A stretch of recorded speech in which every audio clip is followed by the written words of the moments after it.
Look, I don't know, Bridget. All I know is that there's been a lot of interest in the leadership positions across the table, and that's a sign of a very healthy party room. So I'm excited about seeing my colleagues again today and voting. And I'm spoilt for choice. There's a lot of amazing people in our party room to take us forward for the next 3 years. Oh. It's all those things and a lot more. And of course, each senator and MP will have their own decision-making processes, but as I said, I'm spoilt for choice. We've got some amazing people in the party room, and the fact that so many people are interested in putting their hand up for a leadership position is a sign of a very healthy party.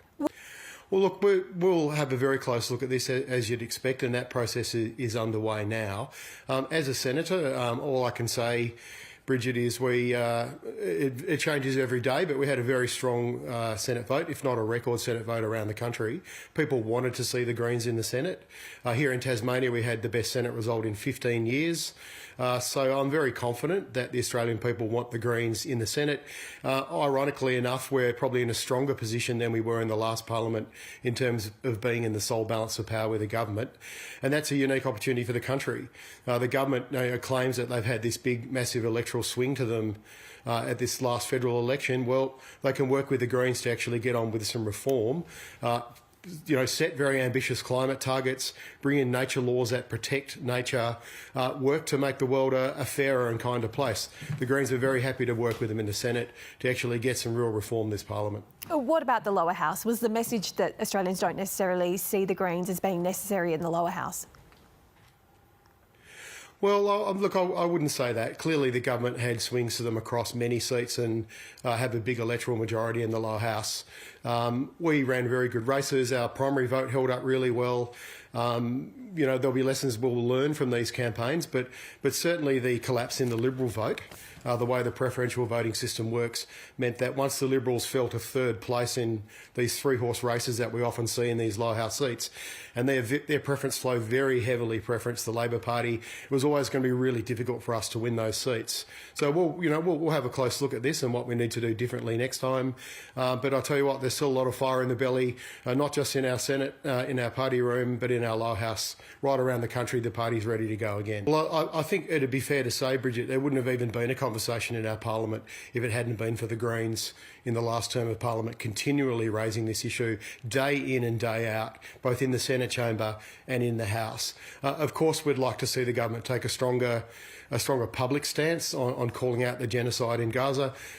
We'd like to see a whole range of measures across the board with our relationship with the Israeli government. We've talked about weapon sales to Israel. We've put a whole bunch of stuff on the table. And I don't think these things are controversial. I think everybody wants to see peace in the Middle East, and we'd like to see more effort going into that. You've just been...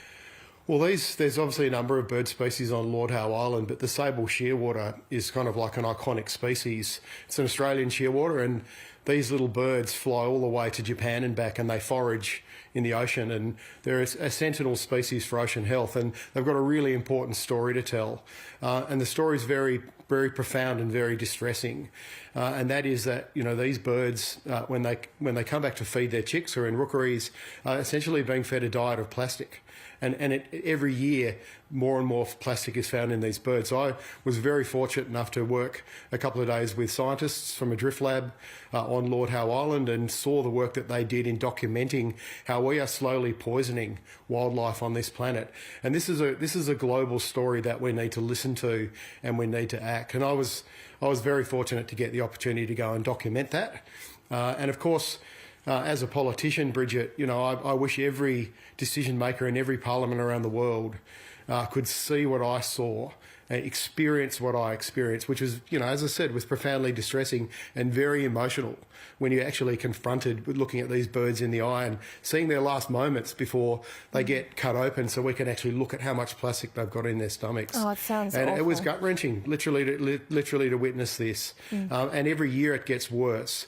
So we have to act in parliaments around the world. We have a global treaty coming up to phase out the use of plastics in our life, get rid of problematic plastics, work on designing plastic packaging that is ready for its end of life, so it can either be reused or recycled, or it shouldn't even be produced in the first place. We actually know what we need to do in the world's parliaments, and that is we need to regulate the production of plastic. But we're just not doing it. We've been talking about it for 20 years, and to actually go and see this with your own eyes, I challenge every politician and the new Environment Minister, Murray Watt, to actually go to Lord Howe Island and spend time with these scientists and see for himself. Because what you've seen there can't be unseen, and yet you will go away fired up for more action in Parliament. And I'm hoping this next Parliament, with Labor working with the Greens, we can actually get proper legislation and regulations on the producers of plastic in our country. I think nearly every Australian wants to see this, and it's time for the government to step up and do this. Yeah, confronting images for sure. Peter Whish-Wilson, thanks for your time this morning.